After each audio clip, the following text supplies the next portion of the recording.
আজকে বিকেলে মা বলল চলো বের হই গাছ কিনে আসি।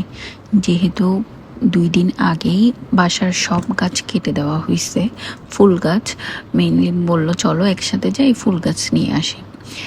দেখি গিয়ে কী কী গাছ পাই, কিন্তু তিনটা নার্সারি ঘোরার পর 2-3টা ফুল গাছ পাই।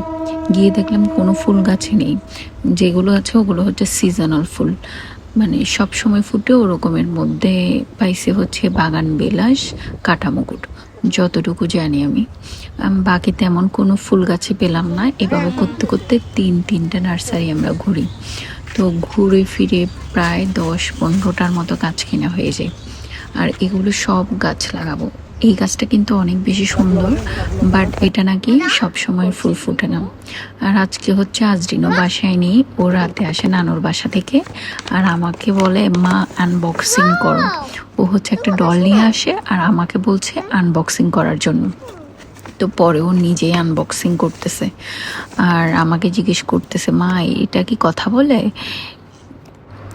তো এই যে 2-3 দিন পর আমার গাছের অবস্থা, এগুলো ওই দিনে লাগানো হয়ে গেছিলো। বাগান বিলাসের কালারটা এত সুন্দর, অন্য একটা কালারও ছিল, বাট মা হচ্ছে এটাই নেবে, আর এটা দেখতেও অনেক বেশি সুন্দর লাগতেছিল।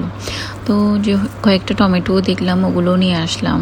মরিচও ছিল কয়েকটা, যেহেতু এখন অনেক গরম পড়তেছে আর টমেটোর সিজন শেষ, তো এগুলো হচ্ছে খুবই লাস্টের দিকের টমেটো।